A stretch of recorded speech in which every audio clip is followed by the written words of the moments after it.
کیا آپ یا آپ کے بچے قرآن سیکھنا چاہتے ہیں؟ جو حضرات ابھی تک قرآن کریم نہیں سیکھ سکے یا اپنے بچوں کی قرآنی تعلیم کے لیے فکر مند ہیں تو گھر بیٹھے 30 منٹ روزانہ دے کر قرآن کریم تجوید اور ترجمے کے ساتھ سیکھ سکتے ہیں اور حفظ بھی کر سکتے ہیں۔ چنانچہ ابن ماجہ کی روایت ہے، نبی سامنے ارشاد فرمایا یخرج الناس من المشرق فیوتہون للمہدی، کہ مشرق سے لوگ نکلیں گے جو امام مہدی کی راہ کو ہموار کریں گے۔ اب سعودی عرب کے مشرق میں تو ہمارا ملک بنتا ہے، اس کا مطلب یہ کہ جس کو ہم وادی سندھ کہتے تھے نا پرانا، وہاں سے لوگ اٹھیں گے۔ یہ پاکستان اور افغانستان کے درمیان کا ایک علاقہ بنتا ہے۔ اللہ کی ایمان والوں کو یہاں سے اٹھائیں گے اور پھر وہ امام مہدی کے آنے کی راہ ہموار کریں گے۔ بیت المقدس 3 مرتبہ فتح ہوا۔ ایک مرتبہ عربوں نے فتح کیا حضرت عمر لانو کے زمانے میں بغیر لڑائی کے، کافروں نے چابیاں ہی حوالے کر دی تھی۔ دوسری سطح صرف کردستان کا ایک نوجوان تھا جس کا نام تھا صلاح الدین ایوبی، اس نے صلیبی جنگیں لڑیں اور کافروں سے بیت المقدس کو فتح کروا لیا۔ اب تیسری مرتبہ وہ پھر فتح ہوگا، اور ہمارا یہ گمان ہے کہ اللہ تعالیٰ یہ اعزاز پاکستان کے لوگوں کو عطا فرمائے۔ علامہ اقبال نے بہت خوبصورت شعر کہا ہے فارسی میں، خضر وقت از خلوت دشت حجاز آید برو، خضر وقت سے مراد امام مہدی، خضر وقت از خلوت دشت حجاز آید برو، کاروان زی وادی دور و دراز آید برو، یعنی زی عظیم یہ کارواں جو ہے نا یہ دور دراز سے آئے گا اور حجاز کے اندر آ کر یہ برآمد ہوگا۔ حدیث مبارکہ میں بھی ہے کہ امام مہدی آئیں گے مگر وہ چھپے ہوں گے، اپنے آپ کو چھپائیں گے۔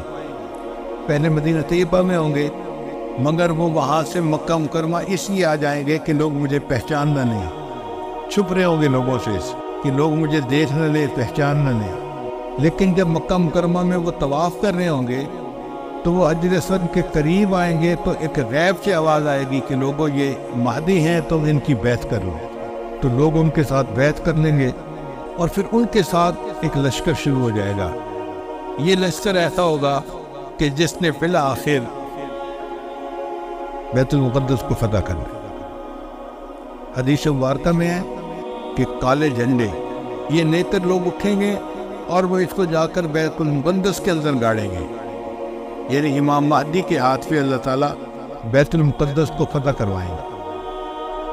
پھر امام مہدی موجود ہوں گے تو ان کی موجودگی میں حضرت عیسیٰ علیہ السلام بھی آئے گے۔ دمشق کی ایک مسجد ہے، اس مسجد میں وہ نماز کے لیے کھڑے ہوں گے، تکبیر کہی جائے گی تو اتنے میں حضرت عیسیٰ علیہ السلام اس مسجد کے مینارے کے اوپر اتریں گے آسمان سے، تو امام مہدی ان کو کہیں گے نہیں کہ آپ نماز پڑھائیں، اور وہ امام مہدی کو کہیں نہیں کہ آپ نماز پڑھائیں۔ چنانچہ حضرت عیسیٰ علیہ السلام کے حکم پر امام مہدی نماز پڑھائیں گے۔ یہ اعزاز ملے گا ان کو کہ حضرت عیسیٰ علیہ السلام ان کے پیچھے نماز ادا کریں۔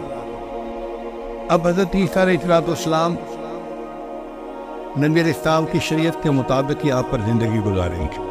یہ ان کے لیے بھی اعزاز کہ انہوں نے دعا مانگی تھی کہ اللہ مجھے اپنے محبوب کی امت میں ہونے کا شرف عطا فرما، تو اللہ نے ان کو آسمانوں پہ بلا لیا اور پھر اللہ ان کو دوبارہ بھیجیں گے تاکہ وہ اس شرف کو حاصل کر سکے۔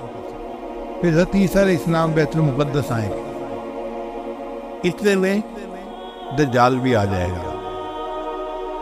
اب دجال جو ہے وہ پوری دنیا کے اندر کفر کو پھیلائے گا۔ اس کے پاس ٹیکنالوجی ایسی ہوگی کہ بارش برسے گی، کھیتیاں زیادہ ہو جائیں گی، پھل زیادہ ہو جائیں گے اور لوگ اس کے پیچھے لگ جائیں گے مادی وسائل کی وجہ سے۔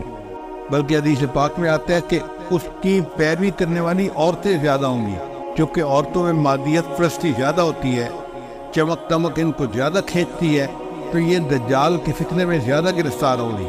پھر حضرت عیسیٰ علیہ السلام کو جب پتہ چلے گا تو وہ دجال کی پیچھا کریں گے کہ اس کو قتل کریں۔ اب دجال وہاں سے بھاگے گا تو بھاگ کے کہاں جائے گا؟ وہ اسرائیل جائے گا۔ اور وہاں پر ایک جگہ ہے اس کا نام ہے باب لد۔ اس وقت بھی اسرائیل میں ایک ایئرپورٹ ہے، اس کا نام ہے لد ایئرپورٹ، شہر کا نام بھی لد ہے، اور اسرائیل والوں نے وہاں پر ایک دروازہ بنایا ہے، اس کے اوپر انہوں نے باقاعدہ لکھا ہے باب لد۔ 1400 سال پہلے نبی علیہ السلام نے فرما دیا کہ اس جگہ پر دجال پہنچے گا تو عیسیٰ علیہ السلام وہاں پر اس کو قتل کر لیں۔ بہت عرصہ میں یہ سوچتا رہا کہ دجال نے بھاگنا تھا تو کہیں پہاڑوں میں رفوش ہو جاتا۔ رشیا کے پہاڑ ہیں، دوسرے ملکوں میں پہاڑ ہیں، پہاڑی سلسلے تو بہت ہیں پوری دنیا میں، تو یہ مقام لد کا کیا مان؟ بعد میں بات سمجھ میں آئی کہ لد کا جو ایئرپورٹ ہے نا وہ سپیس پورٹ بھی ہے، یعنی وہاں سے جہاز بھی اڑتے ہیں اور وہاں سے خلائی گاڑیاں بھی اڑ کے خلا میں جاتی ہیں۔ اس کا مطلب یہ کہ دجال یہ چاہے گا کہ میں لد پہنچوں اور وہاں سے سپیس شپ میں بیٹھ کے میں خلا میں چلا جاؤں، کیونکہ دنیا تو مجھے یہ نہیں چھوڑیں گے، تو میں یہاں دنیا سے چلا ہی جاؤں۔ تو اس کی کوشش یہ ہوگی کہ میں یہاں سے خلا میں چلا جاؤں، مگر اللہ تعالیٰ فضل فرمائے گے اور عیسیٰ علیہ السلام اس کو اپنی فلائٹ لینے سے پہلے لد کے مقام پہ قتل کر لیں۔ پھر اس کے بعد عیسیٰ علیہ السلام بیت المقدس کے تخت پر بیٹھ کر پوری دنیا کے فیصلے کریں گے، پوری دنیا کی حکومت عیسیٰ علیہ السلام کے ہاتھ میں ہوگی۔ پھر عیسیٰ علیہ السلام صلیب کو توڑیں گے اپنے ہاتھوں سے، اور پھر یہود و نصارہ میں جو ان کی مخالفت کرے گا اس کو وہ قتل کریں گے، حتیٰ کہ ایک ایسا وقت آئے گا کہ پوری دنیا میں ایک بھی بندہ غیر مسلم نہیں رہے گا، سارے مسلمان ہو۔ اس وقت اتنی برکتیں ہوگی، حدیث پاک میں آتا ہے کہ ایک گائے کا دودھ پورے خاندان کے لیے کافی ہو جائے گا۔ اب یہ بات تو سمجھ میں آتی ہے، آج ایسی گائے بن گئی ہیں جو 100 لیٹر دودھ دیتی ہیں ایک دن میں۔ اب 100 لیٹر تو واقعی پورے خاندان کے لیے کافی ہے، 40-50 گھروں کے لیے کافی ہو جاتا۔ یہ باتیں نبی سامنے اس وقت فرمائی جب کہ لوگوں کو اس کا تصور بھی نہیں ہو سکتا تھا۔ میرے آقا صلی اللہ علیہ وسلم کی نگاہ کیسی تھی؟ یہ نگاہ نبوت تھی جو بہت دور دیکھ لیتی تھی، کہ 1400 سال پہلے بیٹھ کر ایسی باتیں کی جیسے آج اپنی آنکھ سے دیکھ کے کوئی بندہ باز کر رہا ہوتا۔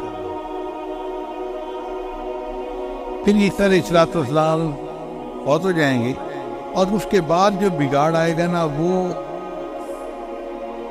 پرورن بگاڑ ہوگا، اور اس کے بعد پھر قیامت قائم ہوگی علی شرار الناس، ان لوگوں پر جو سب سے زیادہ شریر لوگ ہوں گے۔ تو ایسے لگتا ہے حالات سے کہ قیامت کے بڑی بڑی نشانیاں پوری ہو گئی، اب امام مہدی کے آنے کا وقت بہت قریب ہے۔ یہ جو حالات میں اتنی بڑی تبدیلی نظر آ رہی ہے نا، یہ کسی چیز کا پیش خیمہ ہے۔